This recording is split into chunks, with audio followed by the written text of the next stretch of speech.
നിലയിൽ കുന്നംകുളത്തെ പറ്റി കഥകൾ മാത്രമേ കേട്ടിട്ടുള്ളൂ. വളരെ രസകരമായ കഥകൾ വരുന്നുണ്ട്. ഞാനതൊന്നും ആവർത്തിക്കുന്നില്ല, നിങ്ങളൊക്കെ വായിച്ചിരിക്കാം, കേട്ടിരിക്കാം. പക്ഷേ ഒരു പ്രധാനപ്പെട്ട ഒരു ഇൻഫർമേഷനാണ് ശ്രീരാമനിലൂടെ പറഞ്ഞത്. കുന്നംകുളത്തു നിന്നാണ് കലാമണ്ഡലം ആരംഭിച്ചത്.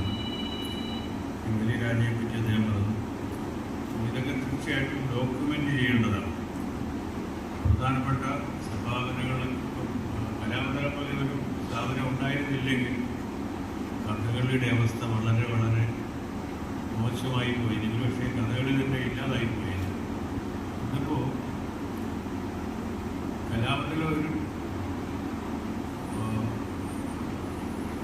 മാർക്കാണ്.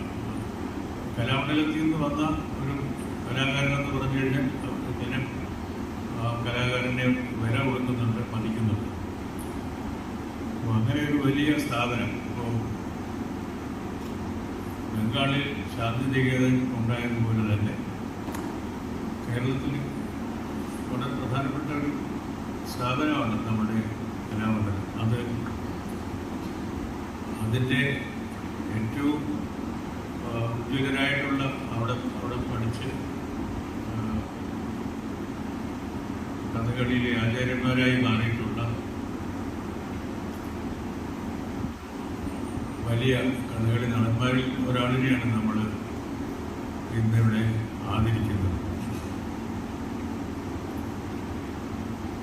ഈ ആദരവ് എല്ലാ രീതിയിലും അറിയിക്കുന്ന ഒരു വ്യക്തിയാണ് ശ്രീ ഗോപി, കലാമണ്ഡലം ഗോപി. ഞാൻ 10-20 വർഷവും, അതായത് നമ്മുടെ അദ്ദേഹത്തിന് 60 വയസ്സായി കാണണം ആണ്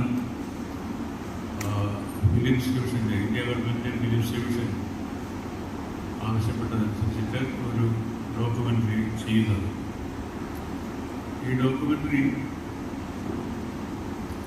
അതിനു മുമ്പ് ഞാൻ കഥകളെ പറ്റി ഒരു ഡോക്യുമെൻ്ററി എടുത്തിട്ടുണ്ട്. അത് ചെങ്ങന്നൂർ ആശാനെ പറ്റി ഉള്ളതായിരുന്നു. അതിൻ്റെ കഥ കൂടെ പറഞ്ഞാൽ ഇത് കൂടുതൽ വ്യക്തമാവുള്ളൂ. അപ്പോൾ അത് 20 മിനിറ്റിനുള്ളിൽ എന്ന് പറഞ്ഞാൽ 20 മിനിറ്റ് വരെ പോകാൻ പാടില്ല. കാരണം അന്ന് ഈ ഫിലിം ഡിവിഷൻ്റെ പടങ്ങളൊക്കെ തിയേറ്ററിൽ കാണിക്കുന്നത് 20 മിനിറ്റിനുള്ളിൽ വേണം. 15 മിനിറ്റ് ആകാം, 16 മിനിറ്റ് ആകാം, അത്രയൊക്കെ ദൈർഘ്യം പാടുള്ളൂ. അതിനുള്ളിൽ രാമപിള്ള ആശാനെ പറ്റി ഒരു പടം ഡോക്യുമെൻ്റ് എടുക്കാൻ വേണ്ടിയിട്ട് ഞാൻ ഈ ഫിലിം ഡിവിഷൻ്റെ ഒരു പാനൽ ഓഫ് പ്രൊഡ്യൂസേഴ്സ് ഉണ്ട്, അതിൻ്റെ മെമ്പറാണ്. അങ്ങനെ എന്നോട് ആവശ്യപ്പെട്ടു. അവരത് ഫിലിം ഡിവിഷൻ വളരെ രസകരമാണ്. ഇത് ബ്ലാക്ക് ആൻഡ് വൈറ്റിൽ എടുക്കാനാണ് എന്നോട് ആവശ്യപ്പെട്ടത്. അപ്പം ഞാനൊരു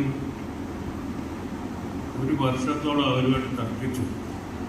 ഇത് കഥകളി എന്ന് പറയുന്നതിലെ ഇതിനകത്തെ നിറം, കഥകളി എന്ന് പറയുന്നതിലെ നിറം അതിലെ ഒരു കഥാപാത്രമാണ്. കഥാപാത്രങ്ങളെ തിരിച്ചറിയുന്നത് നമ്മൾ ആ നിറത്തിൽ കൂടെയാണ്. അവരുടെ വേഷം, അവരുടെ മേക്കപ്പ്, ഇതെല്ലാം കൂടെ ചേർത്തിട്ടാണ്. അപ്പോൾ അതുകൊണ്ട് ബ്ലാക്ക് ആൻഡ് വൈറ്റ് എന്ന് പറയുന്നത് കഥകളിയിൽ ഒരു സിനിമ എടുക്കണമെന്നുള്ള പ്രപ്പോസൽ ശരിയല്ല എന്ന് പറഞ്ഞ് ഞാൻ 1 വർഷത്തോളം അവരുമായിട്ട് തർക്കിച്ചു. അവസാനം എനിക്ക് ജയം കിട്ടി. കാരണം കളർ ഫിലിം എടുക്കുന്നതിന് കൂടുതൽ ചിലവാകും, കൂടുതൽ പണം ചിലവാകും. അപ്പോൾ ഞാൻ അവസാനം അവരോട് പറഞ്ഞു, എനിക്ക് കൂടുതൽ പൈസ ഒന്നും തരണ്ട, ഈ അനുവദിച്ചു തന്നിട്ടുള്ള പണം കൊണ്ട് തന്നെ ഞാൻ കളറിൽ ഈ സിനിമ എടുത്തോളാം എന്ന് പറഞ്ഞു. അപ്പോൾ അത് സംബന്ധിച്ചു. അങ്ങനെയാണ് അവസാനം ചെങ്ങന്നൂർ ആശാനെ പറ്റിയുള്ള ആ ഒരു റെക്കോർഡ് അതേ ഉള്ളൂ. അദ്ദേഹത്തിൻ്റെ പെർഫോമൻസ് അത് വളരെ കൃത്യമായിട്ടുള്ള ഒരു പദമാണെന്നത് ഒന്നും അതിനകത്ത് കുളിക്കാൻ സാധിക്കില്ല. കാരണം വളരെ ചെറിയ 15, 16, 17 മിനിറ്റ് വരെ ഉള്ളൂ. അത് കഴിഞ്ഞ് വർഷങ്ങൾ കഴിഞ്ഞിട്ടാണ് വീണ്ടും എന്നോട് കലാമണ്ഡലം ഗോപി ആശാനെ പറ്റി ഡോക്യുമെൻ്ററി എടുക്കാൻ പറഞ്ഞു. അത് ബ്ലാക്ക് ആൻഡ് വൈറ്റ് വേണമെന്ന് പറഞ്ഞ് നിർബന്ധിച്ചില്ല. പക്ഷേ കളറാണ്. പക്ഷേ വളരെ 20 മിനിറ്റ് കൂടിയാൽ അല്പം 20-25 മിനിറ്റ് വരെ പോകും. അങ്ങനെയുള്ള ഒരു ദൈർഘ്യത്തിലൊരു പടം എടുക്കണം എന്ന് പറഞ്ഞു. അവിടെയും ഞാൻ അവരുമായിട്ട് കുറേ ഇടപാടുകൾ നടത്തി. വേറൊന്നുമല്ല, ഇതിൻ്റെ നീളം പോരാ. ഒരു മിനിറ്റ്, 1.5 മിനിറ്റ്, 2 മിനിറ്റൊക്കെ നീണ്ടു നിൽക്കുന്ന ആട്ടത്തിൻ്റെ ഒരു ഭാഗമെങ്കിലും കാണിക്കാൻ കഴിയണം. അതുകൊണ്ട് എനിക്ക് ഈ അരമണിക്കൂറിന് മുകളിൽ പോവുകയാണെന്നുണ്ടെങ്കിൽ അത് ശരിയാവുന്നില്ല എന്നൊക്കെ പറഞ്ഞിട്ടെങ്കിലും ഞാൻ വീണ്ടും പഴയ അതേ സമീപനം എടുത്തു. എനിക്ക് കൂടുതൽ പൈസ വേണ്ട, നീളം കൂടുന്തോറും ചിലവ് കൂടും, അതനുസരിച്ചിട്ടുള്ള പ്രതിഫലം തരേണ്ടതാണ്. അപ്പോൾ എനിക്കതൊന്നും ആവശ്യമില്ല. ഈ പടം അങ്ങനെ 45 മിനിറ്റിലുള്ള